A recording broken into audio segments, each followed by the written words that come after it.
बंगाल से ज्यादा चौंकाने वाले नतीजे तमिलनाडु से आए हैं। यहां सबसे बड़ा सरप्राइज दिया तमिल फिल्मों के सुपरस्टार टीवीके के फाउंडर जोसेफ विजय चंद्रशेखर ने।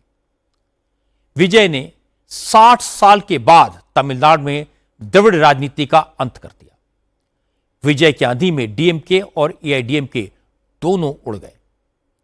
विजय तमिलनाडु के नए नायक बनकर उभरे। विजय के फैंस उन्हें थलापति कहते हैं। थलापति का मतलब होता है कमांडर या सेनापति, और अब जनता ने विजय को तमिलनाडु का कमांडर बना दिया है। विजय तमिल फिल्मों के बड़े हीरो हैं, सुपरस्टार हैं, लेकिन सिर्फ 2 साल में तमिलनाडु की राजनीति के भी सुपरस्टार बन गए। उन्होंने 2 साल पहले फरवरी 2024 में नई पार्टी का गठन किया था, तमिलगा वेत्री कड़गम यानी टीवीके, और जनता को समझाया था कि द्रविड़ राजनीति बहुत हो गई, भाषा के विवाद से कोई फायदा नहीं होता, परिवारवाद से निकलना जरूरी है, अब परिवर्तन का वक्त है। वो परिवर्तन करने आए हैं। नौजवानों और महिलाओं ने उनकी बात पर यकीन किया और टीवीके तमिलनाडु की सबसे बड़ी पार्टी बनकर उभरी। विजय खुद 2 सीटों पेरंबूर और त्रिची ईस्ट से लड़ रहे थे और दोनों सीटों पर उन्होंने भारी जीत हासिल की है। विजय की टीवीके को 107 सीटें मिली हैं। 234 मेंबर वाली तमिलनाडु विधानसभा में बहुमत के लिए 118 सीटों की जरूरत होती है। विजय बहुमत से सिर्फ 11 सीटें दूर हैं, लेकिन इतने विधायकों का इंतजाम करना कोई मुश्किल काम नहीं होगा। कई पार्टियां उन्हें समर्थन देने के तैयार खड़ी हैं। और आश्चर्य की बात तो यह कि पहली बार चुनाव लड़ने वाली टीवीके को करीब 35% वोट मिले हैं। 24% वोट शेयर के साथ डीएमके दूसरे नंबर पर है और उसे सीट मिली है 60। एनडीए में शामिल एआईएडीएमके और बीजेपी को मिला दें तो इन्हें भी डीएमके के बराबर यानी 24% वोट और 47 सीटें मिली हैं। इसमें से 45 सीटें एआईएडीएमके और 2 सीटें बीजेपी ने जीती हैं। तमिलनाडु चुनाव में जितनी हैरान करने वाली खबर विजय और उनकी पार्टी की जीत है, उतनी शॉकिंग न्यूज एमके स्टालिन की हार है। तमिलनाडु में ज्यादातर एग्जिट पोल्स फिर से स्टालिन की सरकार बनाने का दावा कर रहे थे, लेकिन हैरानी की बात यह कि सरकार बनाना तो दूर, स्टालिन अपनी सीट भी नहीं बचा पाए। कोलातो सीट से उन्हें टीवीके के कैंडिडेट वीएस बाबू ने करीब 9000 वोटों से हराया। इस सीट से स्टालिन लगातार 3 चुनाव जीत चुके थे। यह डीएमके की सबसे खास सीट मानी जाती है। पिछले चुनाव में यहां स्टालिन को 60% वोट मिले थे, लेकिन इस बार स्टालिन इसी सीट से चुनाव हार गए। डीएमके के खिलाफ तमिलनाडु के लोगों ने कितनी नाराजगी है, कितना गुस्सा है, इसका अंदाजा इस बात से लगाया जा सकता है कि काफी देर तक स्टालिन के बेटे और डिप्टी सीएम उदयनिधि स्टालिन भी चेपॉक की अपनी सीट पर ट्रेल करते रहे। हालांकि आखिर में सिर्फ 7000 वोटों से उन्होंने जीत हासिल की। तमिलनाडु इलेक्शन की तीसरी चौंकाने वाली खबर रही द्रविड़ ड्यूपोली का खत्म होना। 1967 के बाद से तमिलनाडु की राजनीति में द्रविड़ पार्टियों का कब्जा रहा।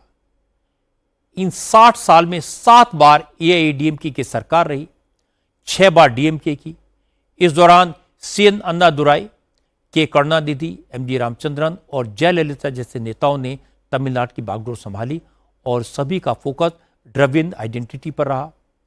तमिलनाडु की राजनीति में यह माना जाता था कि जो भी नेता या पार्टी द्रविड़ सब नेशनलिज्म की बात करेगा वही तमिलनाडु पर राज करेगा।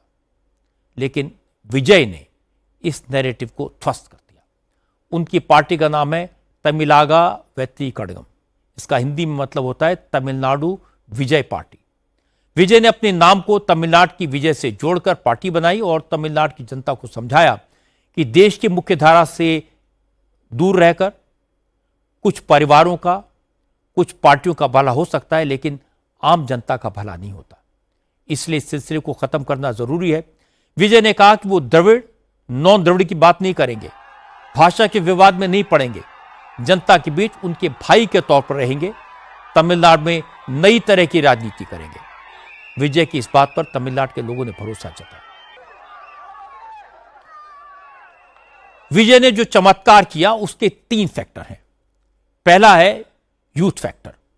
विजय तमिल फिल्मों के सबसे बड़े सुपरस्टार हैं। युवाओं में उन्हें लेकर जबरदस्त क्रेज है। ये दीवानगी उनकी रैलियों में दिखाई देती है। पिछले साल करूर में उनकी रैली में भगदड़ से 40 लोगों की मौत हो गई थी, लेकिन इसका कोई असर नहीं हुआ। युवाओं में उनका क्रेज बरकरार रहा। महिलाओं के बीच भी विजय की जबरदस्त फैन फॉलोइंग है। 2021 तक महिलाओं का सपोर्ट एआईएडीएमके को मिलता था। स्टालिन ने पिछले 5 साल में महिलाओं के वोट को डीएमके की तरफ शिफ्ट करने की पूरी कोशिश की। कई योजनाएं चलाई, हर महिला के खाते में हर महीने 1,000 रुपए डाले, लेकिन विजय ने स्टालिन की मेहनत पर पानी फेर दिया। टीवीके की साइलेंट सुनामी में महिलाओं के वोट की बड़ी भूमिका रही। विजय की जीत में तीसरा बड़ा फैक्टर रहा तमिलनाडु के शहरी इलाकों में भारी समर्थन। इससे पहले तक ग्रामीण इलाकों में एआईएडीएमके को सपोर्ट मिलता था। शहरी इलाकों में डीएमके का दबदबा रहता था, लेकिन इस बार शहरी इलाकों में विजय को भारी सपोर्ट मिला। इसका नुकसान डीएमके को हुआ। डीएमके के 2 दर्जन मंत्री चुनाव हार गए।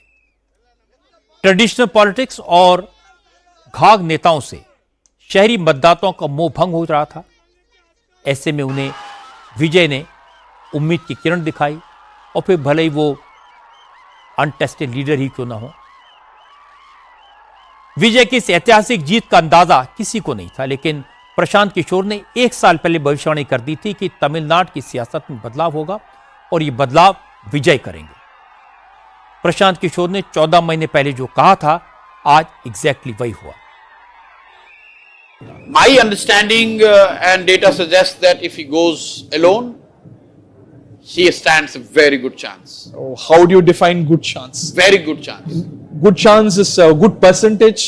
No, good number chance of to win. seats. No, I'm saying good chance to win Tamil Nadu. You'd be surprised. And Win seats or win? no, win Tamil Nadu. Keep this. 118. Winning is 118. Yes, keep this video and play it when the result comes in Tamil Nadu. Win Tamil Nadu. Yes, he stands a very good chance provided he puts the effort and the number of hours, and we are together able to build the political infrastructure around him. He stands a very good chance. And AIADMK goes with BJP. Sir, if AIADMK goes with BJP, DMK alliance holds the way it is, and TVK fights alone, take it in writing, he stands a very good chance, provided next 10-12 months he slogs out and he does what is expected of him as a politician. 118 seats. Yes, take it in writing. ये जो video मैंने आपको दिखाया 2 मार्च 2025 का था, यानी ठीक 14 महीने पहले प्रशांत किशोर ने कहा था कि टीवीके तमिलनाडु की सत्ता पर कब्जा करने जा रही है। प्रशांत किशोर ने कहा था कि अगर एआईएडीएमके और बीजेपी का अलायंस होता है, डीएमके और कांग्रेस पहले की तरह साथ रहते हैं और टीवीके अकेले चुनाव लड़ती है, तो विजय की पार्टी तमिलनाडु में सरकार बना लेगी। प्रशांत किशोर टीवीके की जीत की रिटर्न गारंटी दे रहे थे और आज उनकी बात करीब करीब सच हो गई। विजय की पार्टी इतनी सीटें ले आई है कि वो सत्ता के करीब पहुंच गई है। नरेंद्र मोदी ने भी आज इशारों इशारों में विभाजन की राजनीति करने वालों को मैसेज दिया। उन्होंने कहा कि देश ने भाषा, खान पान के नाम पर विभाजन करने वाली राजनीति को रिजेक्ट कर दिया है, खारिज कर दिया। इस जनादेश का मैसेज साफ है कि अब जनता उसके साथ होगी जो देश की बात करेगा, विभाजन के बजाय विकास की नीति पर चलेगा। आज देश का हर राज्य भी एक दूसरे से लड़कर नहीं, एक दूसरे के साथ मिलकर आगे बढ़ना चाहता है। इन चुनावों ने इस संदेश को भी बहुत स्पष्ट किया है। बंगाल, तमिलनाडु और केरल में जिन 3 सरकारों को जनता ने सत्ता से बाहर किया, उनकी एक समान पहचान थी, विभाजन की राजनीति। यही उनकी पहचान थी।